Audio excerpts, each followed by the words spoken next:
राष्ट्रवादी Congress party के नेता अजीत पवार ने 2 जुलाई को महाराष्ट्र के उप मुख्यमंत्री के रूप में शपथ ले ली और इसी के साथ बीजेपी शिंदे सरकार में शामिल हो गए।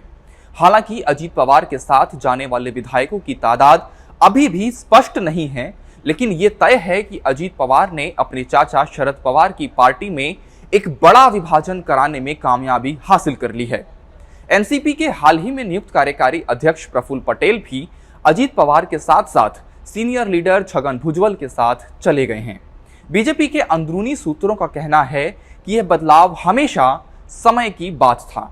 एक बीजेपी नेता ने क्विंट हिंदी के साथ बातचीत में कहा कि बीजेपी नेतृत्व के पास हमेशा एनसीपी में संपर्क के कई बिंदु रहे हैं।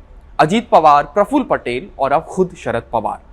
प्रधानमंत्री नरेंद्र मोदी का शरद पवार के साथ हमेशा अच्छा व्यवहार रहा है और एनडीए के दरवाजे उनके लिए हमेशा खुले रहे हैं। अगर वे पीएम मोदी के विकास रथ में शामिल होते तो अपनी पार्टी को एकजुट रख सकते थे। वह ऐसा 2019 में ही कर सकते थे। शरद पवार ने विपक्ष का हिस्सा बनने और कांग्रेस के पीछे दूसरे नंबर की भूमिका निभाने का फैसला किया।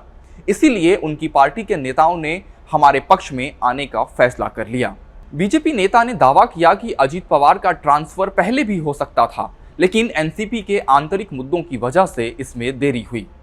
यह सही है कि महाराष्ट्र की लीडरशिप, खास तौर से देवेंद्र फडणवीस ने एनसीपी पर दबाव बनाए रखने में अहम भूमिका निभाई, लेकिन पीएम मोदी और गृह मंत्री अमित शाह की सक्रिय भागीदारी के बिना एनसीपी में विभाजन नहीं होता। बीजेपी के अंदरूनी सूत्रों का भरोसा है कि अजीत पवार दल बदल विरोधी कानून के तहत विभाजन के लिए जरूरी विधायकों को अपने सपोर्ट में ला सकेंगे। एनसीपी के पास फिलहाल 53 विधायक हैं। दल बदल विरोधी कानून के तहत कार्रवाई से बचने के लिए अजीत पवार को 36 विधायकों के समर्थन की जरूरत होगी। विपक्ष की एकता के प्रयासों का केंद्र महाराष्ट्र था।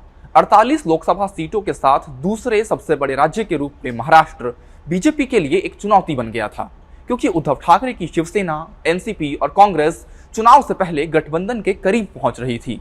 अजीत पवार और बड़ी संख्या में एनसीपी नेताओं और विधायकों को अपने पाले में करके बीजेपी ने वही किया है जिसे उसके अपने नेता विपक्ष पर सर्जिकल स्ट्राइक कहना शुरू कर चुके हैं।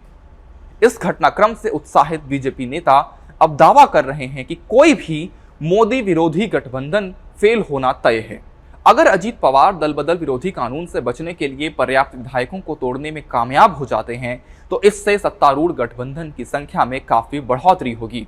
मौजूदा वक्त में 288 सदस्य सदन में बीजेपी के 105 विधायक हैं। साथ ही सीएम एकनाथ शिंदे की शिवसेना के 40 और निर्दलीय और छोटे दलों के लगभग 21 अन्य विधायक हैं।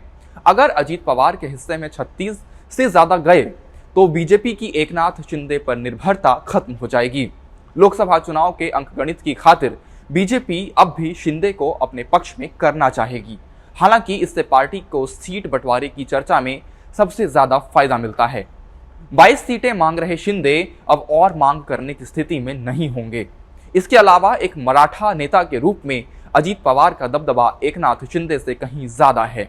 शिंदे को सीएम की कुर्सी पर बनाए रखने का एकमात्र उचित कार्रवाई उद्धव ठाकरे की शिवसेना में किसी भी तरह से पुनरुत्थान को रोकना होगा।